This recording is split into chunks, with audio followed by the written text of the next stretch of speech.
Welcome back to Dr. Stone Anime Review, episode number 2. This one we're covering two story arcs for the series. First, Tsukasa, and the Kingdom of Science arc.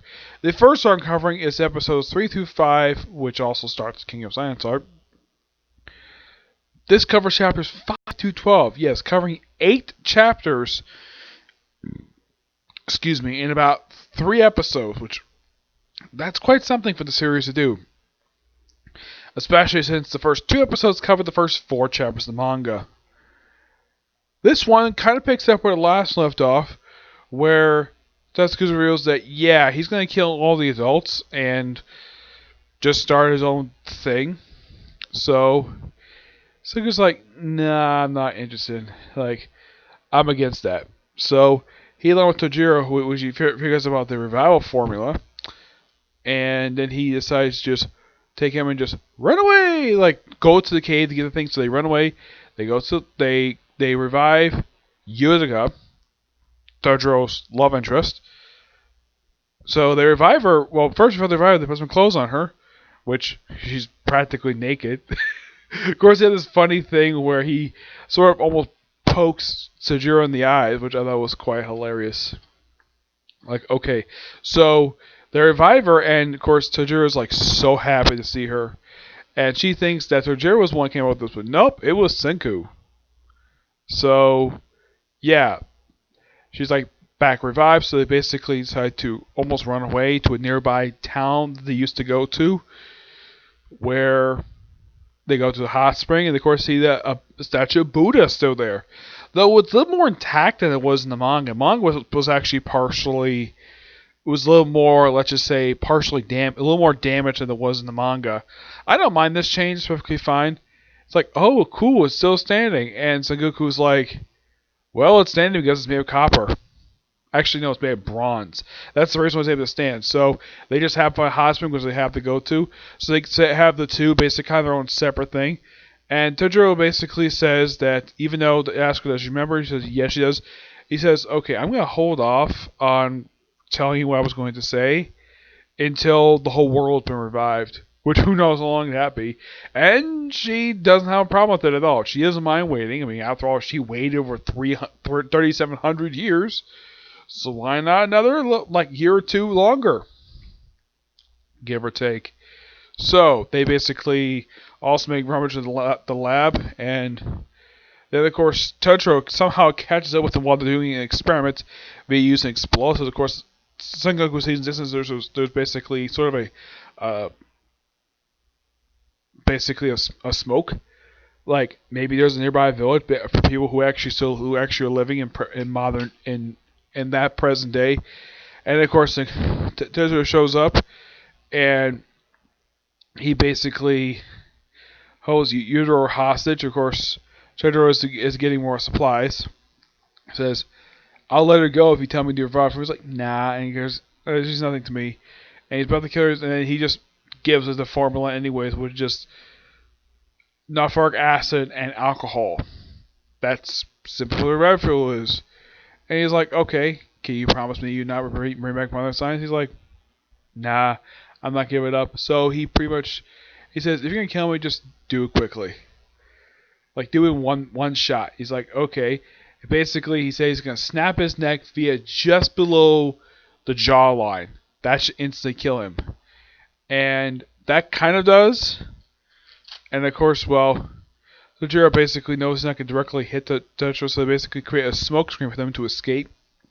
So they eventually find a way to revive thanks to a little piece of stone in the back of his head. Yes, this is from the manga. Excuse me. And then, of course, they use some revival formula to basically use that to not only grow the stone in the back of his head, but also fix his spine, which it does. And then they also, with him revived, then they kind of detail something that probably should be detailed sooner, but I guess I'll do it now, where they detail exactly what Sengoku was up to prior to Tojiro being revived, where the whole time he was in stone form, he was thinking and doing a lot of calculations. We actually see him do this, and He goes, I'll revive myself in spring. And of course, apparently, like after every 800 seconds, he basically nearly loses consciousness. So he's able to wake himself up, get out of the stone, and he's completely naked.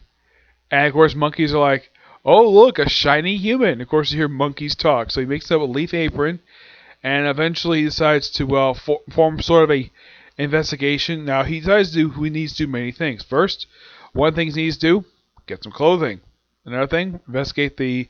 Of course, he also makes his own the place where he was laying into sort of his own mini crime scene, leaving the stone fragments there, trying to figure out exactly what was like possibly hints was behind it, and so eventually makes some weapons, makes some clothing, and the thing that's written on his outfit, which means energy, he actually did that himself. How? By using his own blood to make it. Yeah, he just bit off a piece of his thumb and just basically drew it with his thumb. Wrote it on his clothes, and that's how he made it. And during the course of this period of time, they show him basically he makes his first his first home he makes, his laboratory, of course his shoes, his weapons, and of course he's with Sengoku. And he tries to figure out, okay, we need to figure out how to revive the humans. So, like, first he finds the back guano, which apparently that does help, but he needs help needs some grunt work. He needs a big oath to revive. So he basically has him underneath the background, which somehow that revives him. Takes him 6 months to revive. Yep, and, well, that leads him to, well, what we see in the first episode of the series. Yep, so when Sengoku revived, he basically proposes that Tojiro and Yuma go undercover. But Yuma have all the information. Tojiro, his only job was to be her bodyguard. Because he's kind of an idiot. That's kind of because he's a big oaf, is how he describes him. And he doesn't have a problem with it at all being her bodyguard because he has a thing for her. Yes. I mean, it's kind of hinted that she kind of knows, but she wants him to admit it first. And so they go undercover under his little empire. And then he's like, time to start my kingdom of science. And then, of course, we have the debut of Kohaku. Yes, Kohaku, who is a woman. Yes, a woman. Now, when you think of the name Kohaku, you think of the character from Naruto. Or, in the case of me, well, besides that character, there's also the White Tiger from In Naruto My Smartphone, who, by the way, is still active by the most recent book I read. Yeah, I recently just got done the entire, like, all the English releases for In Naruto My Smartphone, which is a damn good series. I highly recommend checking it out. So, he basically, now first it's Tsukasa who runs into him. He runs into her, and he of course attacks her. And then she gets, of course, be nearly crushed by a frickin' tree. And then he uses a special pulley. And of course, he also gives a very good explanation about the origin of pulleys. Pulls her up, and she says, and the episode ends with, "I've taken quite an interest in you." And he thinks it's a romantic interest, and he's like, "No, it's as a person." Like, okay. And she basically becomes his first ally. So she basically takes him to her village. But he can't go in because he's an outsider, because they think he's some banished criminal. Do they not realize, though, he's got a little marks on his face? They do explain, I believe it was at the start of this particular arc, they do explain the marks on his face, because it's explained that the reason why that is because the purification, like, basically has a sort of a side effect, basically leaving these little marks on his face. But only about 4 or 5 people can confirm basically who've been revived have actually had it. Basically, Tosuga has it. Sengoku has it. Yuma, surprisingly, I think she's got a little bit around her. But it's mostly around the eyes, per se. There's one character basically is on his cheek, though he makes debut a little bit later. So, thanks to, he of course decides to stay after this, but make his own kingdom of science. Though he teams up with Chrome after having a brief science fell with him, which he basically becomes his assistant anyways. So they basically recruit a lot of manpower to develop stuff basically to cure Riri's disease. Riri is Kohaku's older sister, which of course Chrome's got a thing for. So they recruit the two guards, who, by the way, the younger brother of the two. These two are brothers. The younger one is voiced by Justin Brenner. Yep, another series to hear his voice in. They also recruit Siku, a woman, a little girl who's voiced by Sarah. What is her last name? Sarah Wednesday. Her name is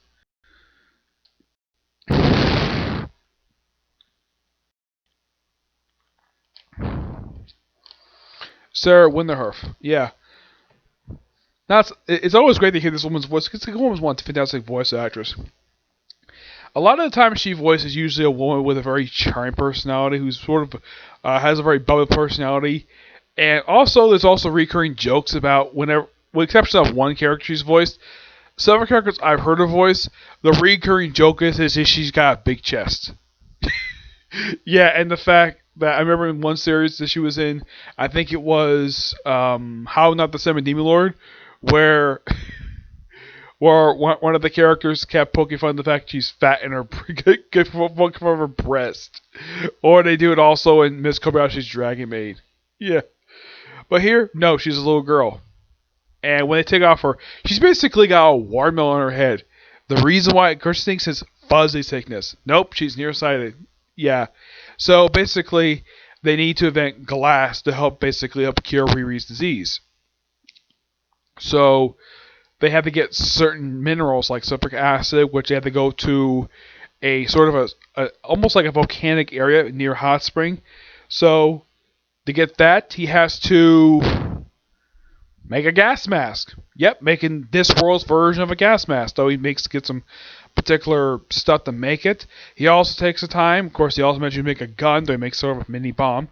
He first makes glass, and of course, well, Chrome kidnaps the local craftsman who made Kohaku shield, and of course, well, they're doing very sloppily. He, of course, as a craftsman, takes offense as to amateur, so he basically does himself. Yeah, he's never done glass before, and yet he does it perfectly.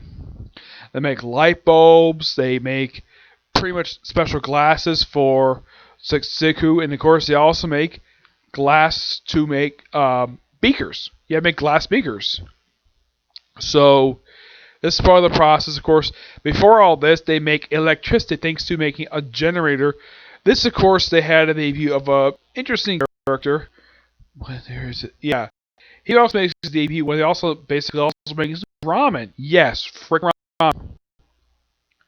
We have Gen Agtrasy, who is basically a liar, and he's also sort of a mentalist who they show a flashback of Tizu where he revived it, where apparently they actually knew each other prior to being purified. So he just basically first introduced by when he's eating ramen, when they hand out the ramen. The ramen is made via a special, basically a plant, which when Sengoku tries it, it is pretty awful for him. Everyone else, they just love it. They just eat up like hotcakes. Like, eat up like freaking crazy. So, then of course, not long after that, they make the generator. The older of the two brothers, I think his name is Kiryu, who makes himself a spear. It's also that he also was nearsighted as well. So they basically have one in episode 13 where he puts on Sukiya's helmet and, well, sort of sees better to defeat Magma. Yeah, he's he's voiced by J. Michael Turnham. His subordinate is voiced by Sonny Surratt. Yes, Sonny Surratt.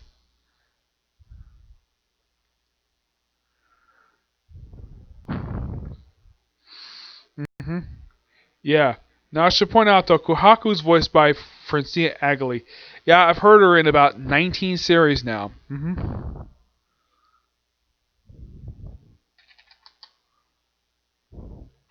Yeah, Kiro's voiced by Josh Grell. Interesting voice actor. Yeah. So after making all this stuff, and of course, one of the stuff they had to make was actually kind of gross. Even Kohaku pointed this out though. Ammonia. So what do you use to make ammonia? Pee. Oh my! I saw this. Even I agree with Kohaku. This is disgusting. It's like you're not coming with my sister. No, where's that be drink? It make you a pill. Yes, a pill. And then of course the end of the arc, basically the start of the Village Games arc. These two arcs. Oh, now the Verse Contest arc is basically a little more set up. The Kingdom of Science arc is basically set up for a lot of the stuff we will explore over the course of the series, and it's actually a great arc. And here's the interesting thing about this arc: it's actually of the entire first season of Doctor Stone. It is the longest. Yeah, it's quite long at 8 episodes. Arcs to come right after this are not very long, actually. Like Village Games takes up, well, it starts at episode 13, roughly about 4 episodes. Village Origins is like 3. Huga arc is like 2, and the Communications arc is roughly 5 episodes. Yeah, it was interesting to get through these episodes, but these episodes are an absolute blast to get through. It's really good. Okay, so that's it for single review. My next video is a review of the newest episode of Black Clover. And no, there's no new chapter release this week because I skipped a week for some reason. So, until you see your next review, which will be up soon, the newest episode of Black Clover, okay? See you next video. Bye.